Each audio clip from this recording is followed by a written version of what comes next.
Hey guys, currently I'm representing our beautiful home university in London, Ontario, Canada, and I'm enjoying the nature.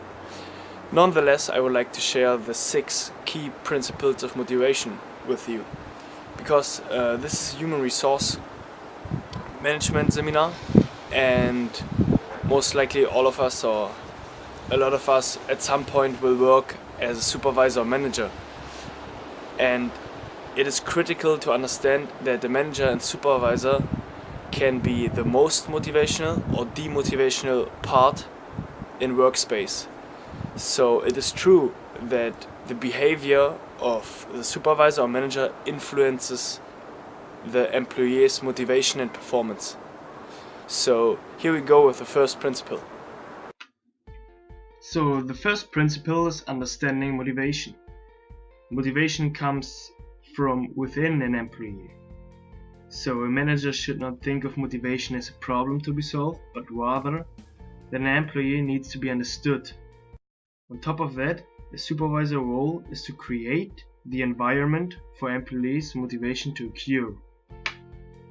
So after we understood or we tried to understand what motivation is, we need to know our employees. So the second principle is know your employees. The strongest message in research and employee motivation is the importance of recognizing individual differences within your employees. So managers need to know what employees value in work and the stressors that might limit their performances. Not all employees value all elements of work the same. You can imagine some people like to have a security in their job, or that they get a lot of money, but on the other hand, some employees would like to travel and have more free time to spend time with their family. So besides internal motivation, there are factors that limit or inhibit an employee's motivation, both on and off the job. At work, an employee might be excited to work on a task until they discover they lack the proper software or that a coworker is always late in providing needed information. So a sport coordinator might want to start all events on time, but is limited when an official is late. An employee with a sick child at home or an aging parent might be distracted at work. So you should know the individual values, problems and limits of your employees to work well. So we got an understanding of motivation and we know our employees. So the next step is to build up a good relationship to your employees. So after you understood motivation and you know your employees, you need to develop a relationship to your employees. It is not enough to just know your employees, as important is the employee's perception of their relationship with you, and you are their supervisor.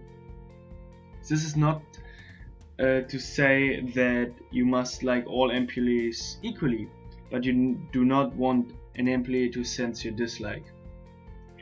Employees need to believe that a supervisor, in this case you, is willing to listen and will respond to all fairly. Research has found that employees who will feel positive towards their supervisors are more likely to be honest, contribute new ideas, and speak up.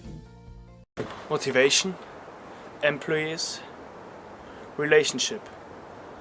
So the next step is try to always use positive communication in your private life, your family life, and finally try to carry it to your workplace as well, because positive communication can change a lot of things. So the fourth principle is use positive communication. I got 3 examples here of methods which positively motivate employees in big companies. So people obviously enjoy praise. So Universal Studios has managers give out applause notes to staff who perform well. Furthermore, Universal also has a peer-to-peer appreciation program with Say It cards. So that means someone appreciated you. On top of that, some retail businesses have working hard cards that are cut and printed to look like currency. So when a supervisor sees an employee doing something very well, she or he immediately gives the employee the card, which is worth 30 minutes of time off, but the card has no monetary value. And as a manager, it is important that you use the right words in giving praise. So first explain clearly why the praise is being given, and then appreciate the employee. So for example, you could say, I think your special event at the high school was a great success because you had students coming from the first year to senior years. Or you could say, you are an exceptional employee because I saw that you stayed late on Friday to help Peter with his work. So life is all about happiness and change, and so is your workplace. Try to adopt meaningful incentives to keep your employee motivated and that he will enjoy coming to work. The fifth principle is adopt meaningful incentives. Money is still the most often considered incentive. In 2003, over 70% of the companies used merit pay. Yet there are many incentives beyond money. Some can be fairly simple. For example, to encourage workers to be on time, use a sign-up sheet upon arrival for assignments. Or at staff meetings, periodically, though not too often, share comments from customers. So you may want to consider going beyond the general reading of letters and emails and comments. So why not consider a video of customer comments about their use of facility or participation in a program? So let your employees see and hear the benefits of their work.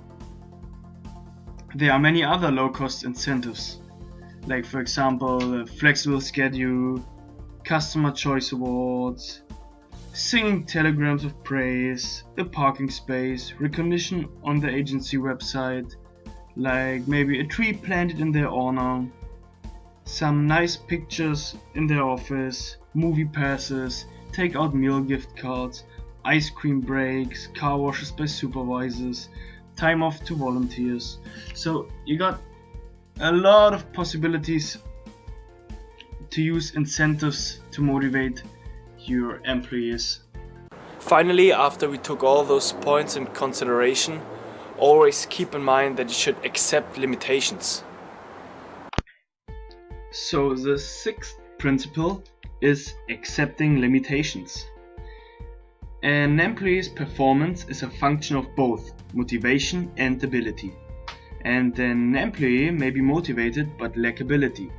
So there may be times that tasks need to be assigned to other employees, or an employee needs to be transferred to a new position. On top of that, factors external to the workplace prevent the greatest challenge for the managers, as there's sometimes nothing you can do. While managers cannot step in and fix family problems or resolve health issues, managers can be creative in allowing time for counseling appointments or accepting urgent calls in staff meetings. Understand motivation, know your employees, build a relationship, use positive communication, adapt meaningful incentives, and keep in mind that there are always limitations. So those points are the key principles of motivation, and you as a future manager and supervisor should take them in consideration. So enjoy the rest of the presentation. See you soon, guys.